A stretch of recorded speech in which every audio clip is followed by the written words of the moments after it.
On this edition of Defending the Kingdom, we'll jump back in National Football League history to one of the most famous clips of NFL films lore. That is Vince Lombardi yelling, "What in the H is going on out there? What's going on in the National Football League?" There's a resurgence of defense. And leading the way are the Kansas City Chiefs of 2023 after the first 6 weeks of the season. We're going to have Trent McDuffie, one of the top-rated cornerbacks in all the NFL, later on in the episode. And Defending the Kingdom, of course, is brought to you by Ticketmaster. Shotgun snap. Caught near side. Touchdown! Kansas City. Kadarius Toney on the quick out. And the Chiefs finally break down the door and take some nectar. And hello, everybody. I'm Mitch Holthus, voice of the Chiefs, along with senior team reporter Matt McMullen. You know the clip I'm talking about. Oh, yeah. Vince Lombardi going, "What in the H is going on out there?" Let's talk about defense here for a second, right? Here's the scores from last weekend. 17-10, 22-19, 14-9, 17-13, 19-17, 19-8, that sound familiar? And 19-13. It's not 54-51. It's kind of interesting to see what's happening right now in the first 6 weeks of the National Football League. A lot of good defense in the NFL right now. And just looking at this past weekend's games, how about the New York Jets without DJ Reed, without Sauce Gardner, beating the Eagles and picking off Jalen Hurts 3 times? A lot of good defense in the NFL right now, and we're fortunate that we have maybe the best defense in the NFL right now in the Kansas City Chiefs. Coach Reed talked about it. In fact, one of the fun things to do, I do a show called The Chiefs Kingdom on the Chiefs Radio Network on Monday nights, and what's great about that is like a fireside chat with him. It's not a news conference where he's getting peppered with questions. It's like we're just sitting down with him, and he'll talk about a variety of topics, and he talked about it. He just said it's a cyclical thing. But he goes, right now, defenses, as far as personnel and as far as being creative, defenses are answering the creativity of the offense we've seen in the league with creativity of their own. And I think we saw it really begin a couple of years ago when offenses were really exploding, and the Chiefs were leading the way in that as well. And we started seeing a lot of these safeties that were like 20 yards back. Like, you're not going to beat us over the top. You're going to have to march down the field. And the Chiefs kind of worked through that offensively. I think the rest of the league was slower to adjust to that because you're seeing a lot of those shell coverages across the NFL now, and then you can build stuff on top of that, like exotic blitz packages. How do you attack the offense? And there's a lot of good defensive players in the league at the moment, to be honest. And once again, the Chiefs have a bunch of them right now. Not very often do you see a defense that has so many good players at every level. And the Chiefs right now at all 3 levels are just so solid, and there's so much depth. You look at the linebacker core, adding a guy like Drew Tranquill in the offseason. In years past, losing a player like Nick Bolton would be critical, like detrimental to the defense. But Drew Tranquill steps right in, plays great for Kansas City because he's a starting linebacker in the NFL, and the Chiefs defense doesn't miss a beat. The defensive line has been very impressive. We've seen young players like George Karlaftis really grow throughout this season.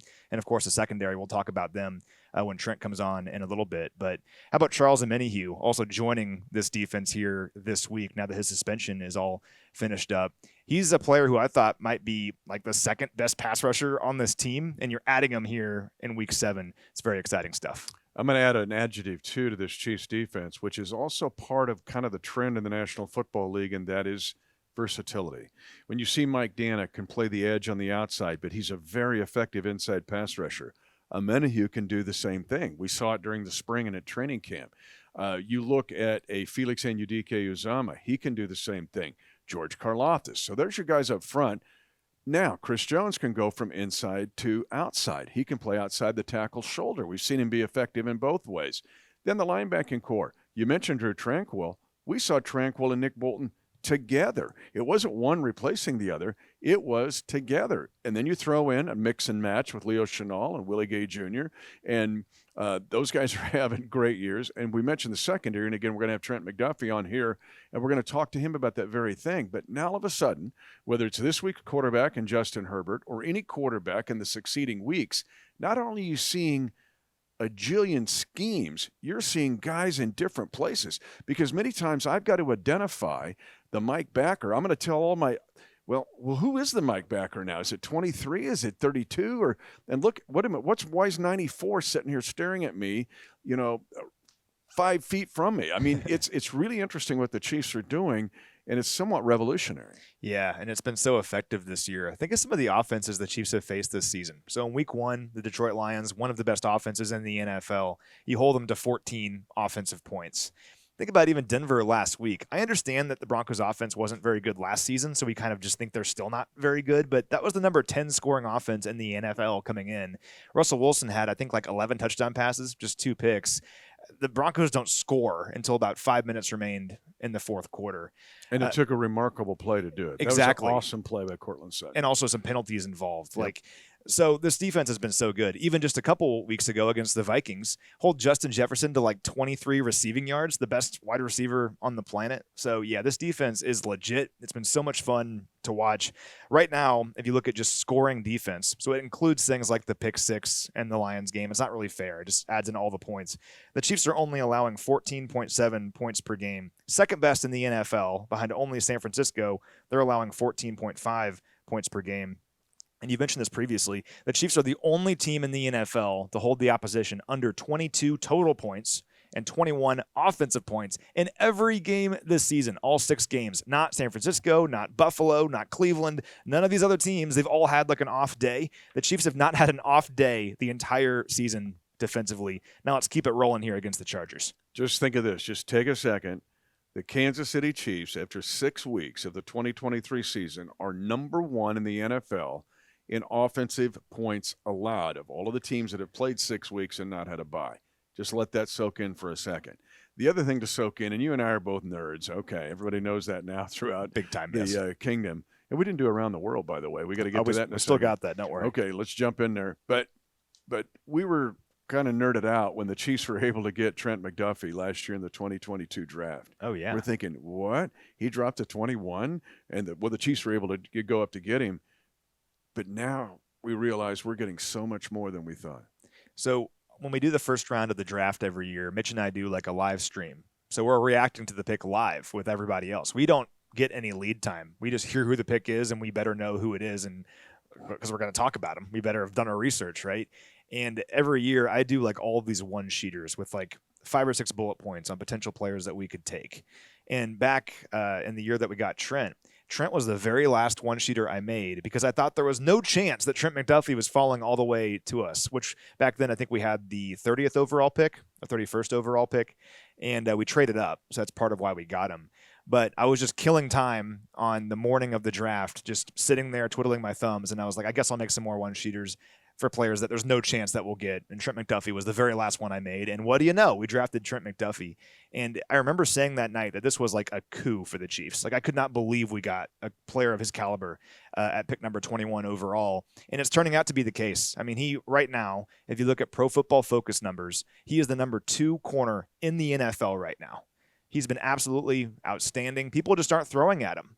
He has 3 forced fumbles this year that leads the NFL. He's turning into one of the best corners and one of the best defensive backs in our league, and he's a Kansas City Chief, and he's only in his 2nd year. That night in 2022, and another part of the dynamic here was the fact that there was a run on wide receivers. It just shoved all the corners down. We thought, we got a shot, and then we get him. But now we know we've got so much more than we thought we were going to have. We're going to go around the world, but first, let's check in with Double Deuce, and why he wears that number is the way he'll close the segment, and you'll want to listen to it. Here's Kansas City's and one of the top-rated DBs right now in the entire NFL, Trent McDuffie. We knew it was going to be something good when we drafted him in the first round in 2022. We didn't know it'd be this good, and number 22 drafted in number 22. It's all about 22, Trent McDuffie. Mm-hmm. Great to have you with us. Yep, appreciate y'all as always. And I want to ask you this kind of defensive research, not just with the Chiefs, but in the NFL. Defenses are kind of saying, hey, we're in this thing too. Yeah. No, it's huge. I mean, you see it all over the league right now. A lot of defenses stepping up. And as a defender, I love to see it. I mean, I feel like I always look back at like college tapes and watch college games on Saturday because that's usually all we can watch.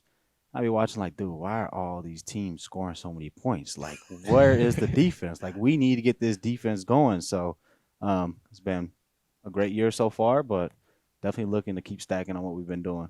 Mm-hmm. Well, speaking of college tape, you had the weekend off after the game on Thursday. What'd you think of the Oregon-Washington game? Man, I loved it. It was one of them gritty games where it came down to defense, and you gotta love games like that. I remember I text Spags that I was like, "Yo, this game is crazy. Like, it's gonna come down to who makes the stop."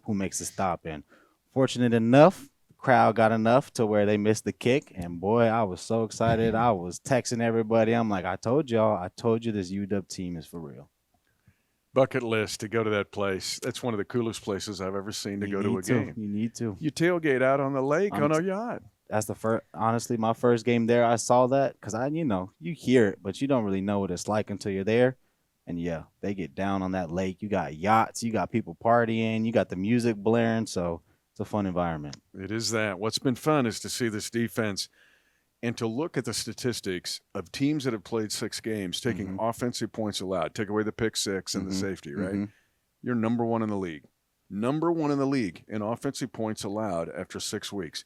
What does that say to you and where this defense is and where it can go? Yeah, I think it just goes back to how this defense has acted after the Super Bowl, and there's a lot of things that are like, how is a Super Bowl team going to react? You win the Super Bowl, what are you going to do this next year? And man, over OTAs, over training camp, you just seen guys get straight back to work, get straight back to action, and you can feel this vibe that like, yo, we got something special. I think people are starting to realize that, and the best part about it is nobody's changed.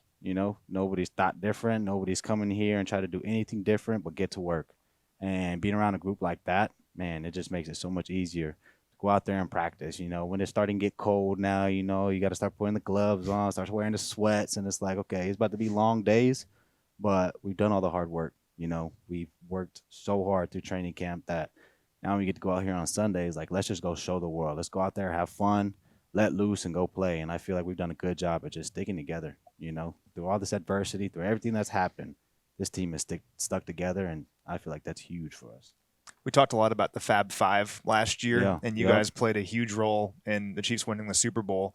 Of course, lost Najee in training camp, and he was having a great camp. We'll get him back next year. Yep. But the 4 of you that are still out there playing and making huge contributions, you talked all through the summer about how much more comfortable you all felt. You could play fast, and now you're doing it. It's how much fun are you guys having as a unit? Man, we having a blast. I mean, it was just last Wednesday or Thursday. You got guys trying to talk about, yo, what dance are we doing in the end zone? Like, what are we going to do here? What are we going to do there? We need handshakes. So you got guys who are starting to think about that, and trying to have fun on Sundays. Man, it makes it so much fun. Like, we are actually out there laughing, enjoying, talking jokes, while playing a football game. Like, to me, that is so special.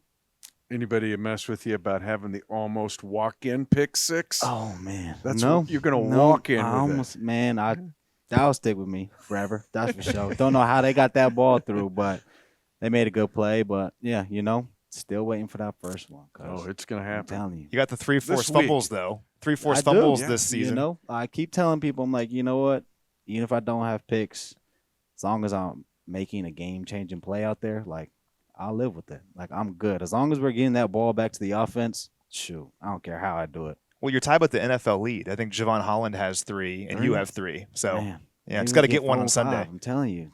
Maybe we get a few more out, and we can start talking to Rod up there, talking about Peanut Tillman and stuff. So I feel like I got to do something like that. Like, I have somebody who's in the room with the guy. Like, I hope I'm getting the ball out. I love it how you know the history of the game. Oh, yeah. And that pick and a forced fumble is probably coming this week against the Chargers. We talk about the versatility of this defense. Up front, guys that can play inside and outside, right? You see Mike Dana move. Linebackers now are mixing and matching. What about you guys on the back end and the fact that you can play outside but playing in the slot a lot? Man, I think it just gives so much more firepower to Spags. He's able to put guys in different positions where we can run a lot of the same stuff. We can run a lot of different stuff, and at the end of the day, it's all just trying to mess with the quarterback's head. It's all trying to give him different looks so he's not easy just out there picking us off. But I think it just shows how much guys really have stuck to it and learned this playbook. Like, it's not easy to go from one position to another. Like, techniques are different, plays are different, and it adds a little more load on you throughout the week to be able to know your job, know your assignment, and do it for multiple positions. And, I mean, you got guys all over the field, like you said, playing multiple positions, and I feel like that is just so cool to see. Like, sometimes I watch film like, oh, wait, why are you right there? Like, dang, I forgot you were playing that position this week. And I don't know, it just adds, again, to just having more fun because you're able to do more. You're able to show your abilities more. And I think it's really working.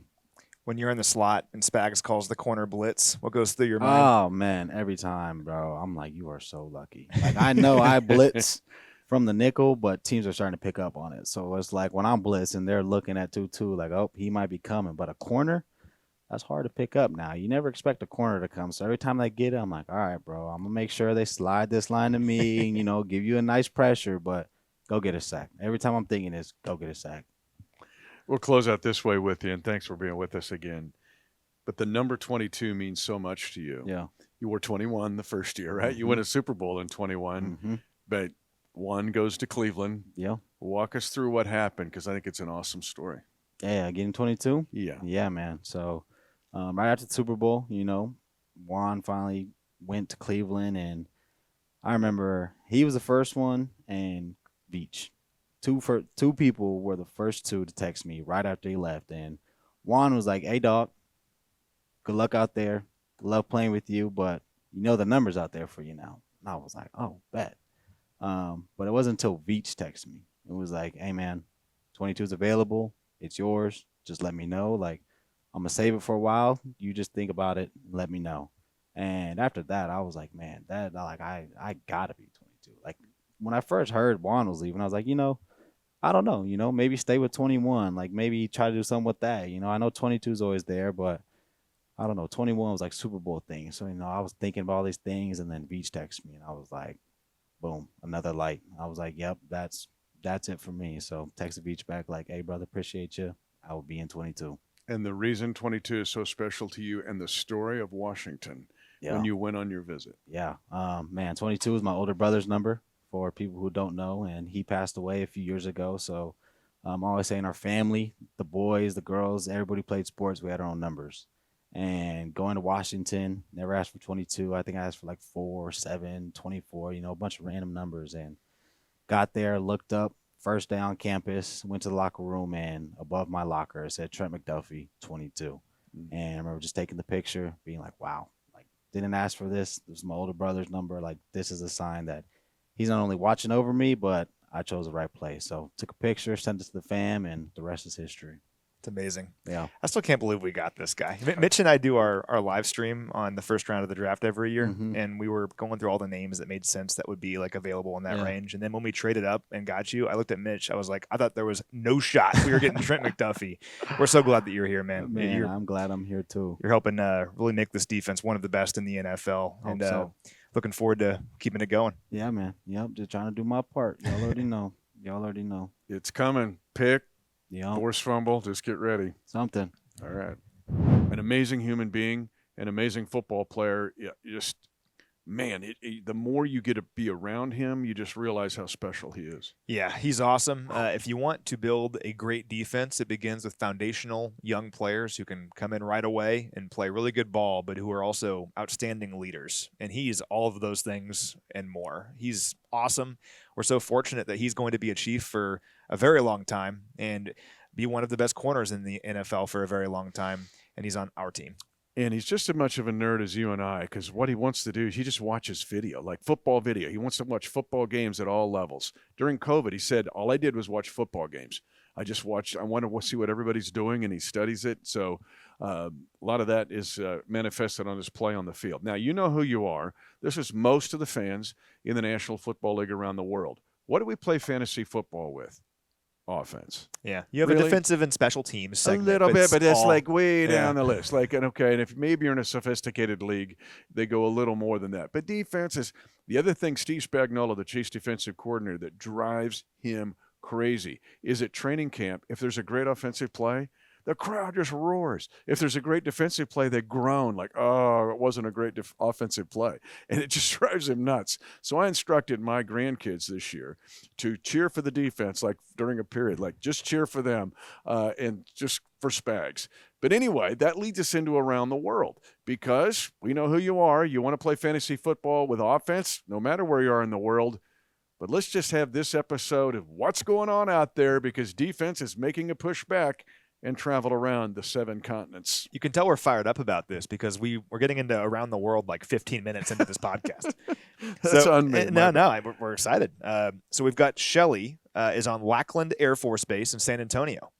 Their neighbor is from Colorado, so they were particularly excited about last week's win. Kind of rub it in their face a little bit. We have a listener on the central coast of Northwest Australia. Yes. It's pretty cool. Yeah. Need to go there. We have a listener from Colorado Springs. They probably also enjoyed Thursday night's result. Hopefully they're enjoying next week's result against the Broncos. Jacob is from Harrisonville, Missouri originally, but now lives in San Diego. He says that there's a lot of Chiefs fans down there in San Diego. A lot of converted Charger fans who Yeah. are upset that the Chargers went to L.A. Just telling you, it's a real thing. So what did they do? They adopted the Chiefs. We have more Chiefs fans in San Diego than ever now. Well, I think it was unfair. Like, I know San Diego and LA are close, but I mean, it's still like an hour and a half away, right? Or if with traffic. No, on the 5, Yeah. it could be days away. Yeah. And the people that live in San Diego don't want to live in Los Angeles. So Yeah. they're not just going to go up, hey, let's go up to L.A. to the game. They're like, no, we lost our team. So we'll take the Chiefs. Well, It's a real dynamic. All San Diegeites, however they say it in Anchorman, they're all welcome into the Chiefs kingdom. Lastly, we have Tom is listening from Palmer, Alaska. Been a Chiefs fan since the beginning. Tom even submitted a name for the team way back in 1963 or whatever year it was that they're trying to name the team. His suggestion was the Kansas City Steers. It's a good name. I actually think that was actually thought of for a while. It was. Then they thought, nah, we'll move on from that. But Yeah. he was in Kansas City Palmer, Steers. Alaska when he did that. He lives in Palmer, Alaska now. Oh, he was in Kansas City at the Yeah, time. yeah, but now in Palmer, Alaska. Okay. Yeah. Ellie and I are trying to go to Alaska in the off season. Phenomenal. The Last Frontier is a great name for that awesome state. Got to see Denali. You can see it like 200. Got to hold my kilometers. Chiefs Kingdom flag in front of Denali. You know, It's a terrific place. We'll close it out this way because people are going, God, what's going on with the offense of the Chiefs? 19-8 over the Broncos. Come on. We started this episode by giving you the scores of the National Football League. When you and I were able to look back at the rest of the league, because we can follow scores and we'll see highlights, but we don't really get a chance until the bye week, or you have that long weekend to absorb the whole league like fans do every week. But I'm looking around the league going, these games are almost all like the Denver-Kansas City game. And that's kind of what led to the thesis of this DTK. So for the offense, it's like, okay, the red zone's been up and down, 5 of 5 against Chicago, 0 for 4 against the Jets. Oh, wait a minute, 2 for 3 against the Vikings, and then 1 for 5 against the Broncos. It's still right there for the Kansas City offense. Like, there's nothing wrong. It's that the league right now is making it difficult for offenses to score. how about Buffalo scoring 14 points against the Giants a couple nights And ago? it took all they could do to do it. I mean, the Giants were at the 1 yard line twice. They're crawling over broken glass to get the 14 points. Yeah, I mean, it's around the league, but I think you're right. There's really not a lot of cause for concern with the Chiefs offense, in my opinion, if you look at the numbers. So last week, the Chiefs had 389 yards of total offense against the Broncos. Didn't feel like it because they only had 19 points, but the Chiefs had 11 drives in that game. 9 of them ended in Broncos territory, okay? The Chiefs right now have the lowest 3-and-out percentage of any team in the NFL. They're producing big plays. We have 85 plays of 10 or more yards, second most in the NFL. And we have the 4th most yards in the NFL right now, behind only Miami, Philadelphia, and Detroit. The red zone is the key. That is the answer. That's why we only had 19 points and not 35 points against Denver. Like you said, we were 1 for 5 in the red zone. And on the year, we're sitting at like 54% right now in the red zone. That's 17th in the NFL. Not very Chief-like. Well, why am I not concerned? Well, a couple of plays can toss that percentage wildly, right? If a couple plays go the Chiefs' way against the Broncos, they're scoring 35 points in that game. Look at last year. This was the number 2 red zone offense in the NFL, scoring at a 69% rate. And like you said, just a few weeks ago, they were nearly perfect against Minnesota in the red zone. This team can finish in the red zone, and when they do, with how the defense is playing right now, they're going to be very difficult to stop. I'd be a lot more concerned, though, if the offense was struggling to move the football. Like if the offense was going 3 and out, or even looking back at 2021 when the offense was turning the ball over a whole lot, that was kind of concerning. I'm not concerned about this because the offense is moving the ball up and down the field. The issue just has been red zone, and that is a fixable issue. If the offense wasn't moving the ball at all, that's where you wonder, is this fixable? This problem is fixable because the Kansas City Chiefs can finish in the red zone. They've just had a few hiccups here over the last few weeks in that area. To your point, the Chiefs are top 4 in the National Football League in fewest 3-and-outs and in third down conversions. It's the red zone being 17th that gets your attention. Can I close this way? We're going to close this way. Something just gets on me about this. Okay. All right. The fact, and I'm really super proud of Patrick Mahomes because he reminds me of like the baseball player like a Bob Gibson or a Kurt Schilling who can start the game and finish the game, right? Yeah. The old pitchers that could do that, like you didn't have to bring in the closer. Like Roy Halladay. Remember him? Yeah. Roy Halladay. Patrick now can close the game. And the fact that, okay, here's a stat that came out. Justin Herbert, good player. Okay, no bulletin board material here. All right, he started his career with 52 straight games of 25 passing attempts or more. That was a National Football League record until week 4 when he had 24, and it was like, ooh, the record stopped. So I go back and look, Patrick Mahomes, what did he do in his first 52 games? There were 4 that he had less than 24, and he was right at 3 were blowouts. And the other one was the game he got hurt in 2019 against Denver. Otherwise, he's got that record. Yeah. Like, people don't compare Patrick to other quarterbacks based on he sat out the first year. You take his first years as a starter and look at it. Otherwise, these stats become convoluted. And, oh, wait a minute, he slides at the 2-yard line, Matt, Twice. against the Jets. Twice. He has 2 of them. But he goes in against the Jets, it's 30-20. How's that look on the stat sheet? Oh, it looks way better. Got to 30. No, he did the right thing on both of those occasions. Yeah, Pacheco could have scored against the Jags, and we didn't. So the point is here, it's not that far away. And the fact that, hey, what's going on out there? Look at the defenses maybe instead of like, oh, gosh, these offenses are all trash. And one thing that you cannot quantify, with the exception of, I guess, wins and losses, Patrick Mahomes and the Chiefs find ways to win when maybe other teams don't. So if you look at the Jets game against the Eagles the other day, Coach Saleh, I like Coach Saleh a lot. He kind of fires me up. But Coach Saleh was kind of going through the quarterbacks that the Jets had faced and beaten, right? We beat Josh Allen, we beat Jalen Hurts, and we picked off Patrick Mahomes twice. Well, the difference was the Chiefs won that game, even though the Jets played really well against them, and that's fair. But Patrick Mahomes in that Jets game, when things were not going well, and the Jets defense was playing really well and had tons of momentum, 3rd and 23, he scrambles for 25 yards.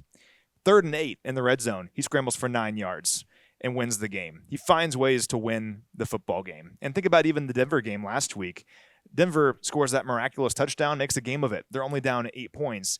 The Chiefs need to get a field goal. What do? Patrick Mahomes, like clockwork, leads the Chiefs down, and they get a field goal. It's not always about the stats and the numbers in the end, and that's ironic because that's what we love. But you cannot quantify what Patrick Mahomes has and what he does. He finds ways to win football games, no matter the circumstances. And that's why the Chiefs are going to be a contender and a Super Bowl favorite for the next 15 years while he's our quarterback, because whenever he is on the field, the Chiefs have a chance, no matter what has happened in the game. And you supplement that with maybe the best defense in the NFL, it's very exciting. Go to a search engine. Look at Patrick Mahomes' fourth quarter stats, not just this year, but throughout his career. And these games of the Chargers have been close. 3, 8 in overtime, lost by 6, 3. Coach Reid has had 4 games in overtime since he's been the Chiefs coach against the Chargers. Herbert, good player. Yeah. But one thing he's got to do, he has 13 interceptions in the fourth quarter, down by 1 score or less. That's 6 more than any other quarterback in the league since he started in 2020. Let's get Trent one, right? Yeah, let's do that. And a pick 6. Yep. So what's going on out there? Well, I don't know. Study the defenses, but don't just trash the offenses here. This takes a little more of an inside look. He's Matt McMullen, senior team reporter. I'm Mitch Holthus, voice of the Chiefs. And what's going on out there? Maybe nothing.